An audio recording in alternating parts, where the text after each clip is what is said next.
Good morning and a happy Sunday to you, dear friends. Today, the 30th Sunday in the ordinary time,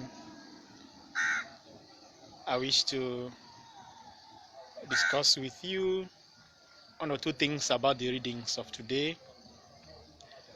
Of course, the Lord presents to us through the church three readings today. First reading from the book of Exodus, chapter 22, from verse 20 to 24, 25. First letter of St. Paul to the Thessalonians, and the Gospel of Matthew 22 from verse 34 to 38. Today the Lord reminds us the importance of love. It was much, of course, like a tempt or a temptation from the Sadducees. When they saw that Jesus has answered all the questions put up by the Pharisees, they came with this question: Master, what is the highest commandment? Of course, we know this version of the Bible in the book of the law. Hear, O people of Israel, that the God is one God.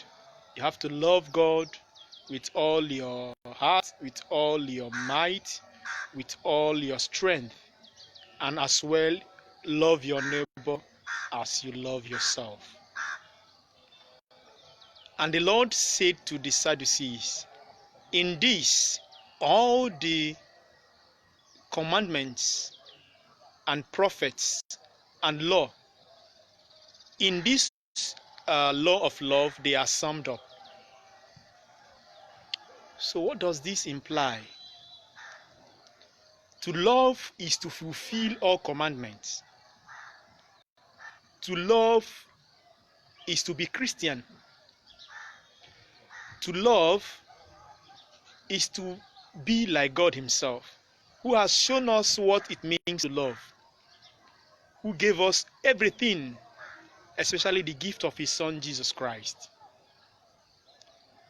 So the Lord gave us 10 commandments in the Old Testament.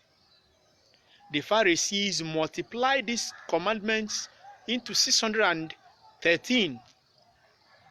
But today Jesus brought all the covenant, all the commandments and the laws of Moses and all the words of the prophet into two only: the love of God and the love of man. I won't say that for me, I think what Jesus is talking about is love. And it has no two dimensions, it's just one. Love of God, which is seen in our relationship with our neighbor, which is translated in the way we interact with our neighbor. Of course, this is what the Lord said to Moses in the book of Exodus 22, the first reading of today, about links with widows and orphans. And the Lord said, tell the Israelites, if you have anything wrong to do with these people, the orphans and the widow and the poor, be careful, because if they cry to me, I will answer them, I will hear them, and I will kill you, so that your wife will be a widow and your children will be orphans. In this same first reading, the Lord is also calling us to love. If we love the widows, if we love the orphans, we have nothing evil against them. Of course, once someone loses her husband and your children are still young, I pity you. In many places, the woman had to suffer, had to be all kind of inhuman treatment. And the Lord said today, if she call upon me, if she cries to me, I will answer her, and I will make your own wife a widow and your children orphan. Of course, you know what it is. So the Lord is us for a total love of God, which is seen in the way we interact with our neighbor, especially the poor, the orphan, and the widows. We are talking of love. Of course, see what is happening in our country, Nigeria, where the federal government procured many food, many materials to alleviate the pains of the poor people. The federal government was telling us during the lockdown, I have provided many things for everybody, and we are doubting them without knowing that our governors stack these materials in warehouses without distributing them to the poor.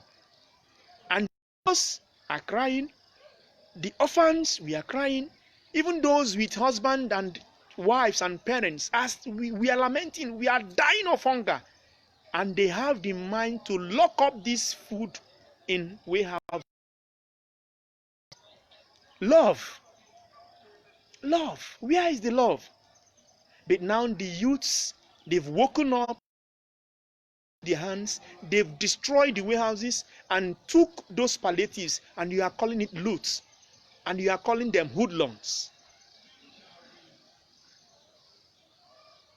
Love of God and love of neighbor. Our governors, they've stashed money of currencies, different currencies, dollars, euros, in houses, in GP tanks.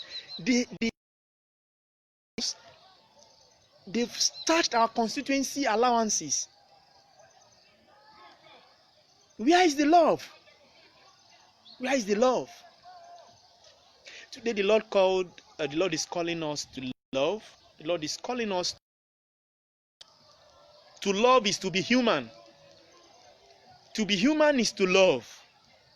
Feel the pain of the other. Empathy. Put yourself in the shoes of that poor man. That widow, you are taking away her land because the husband is late. Put yourself in the shoes of that widow. That is what love. May the Lord grant us the grace as Christians to love one another. We should be careful, because if we take care, humanity will go into extinction very soon. With the rate of conflict and war around the world, we will destroy ourselves. We are first human before we become religious. We are first human before we become Igbo, Yoruba, Hausa, from this place and from that place. Before we become white or blue or Caucasoid or dark, before you become Indian, before you become Chinese, we are first humans. Let us protect humanity first. May the Lord bless us, keep us free from all evil, and bring us to everlasting life. Never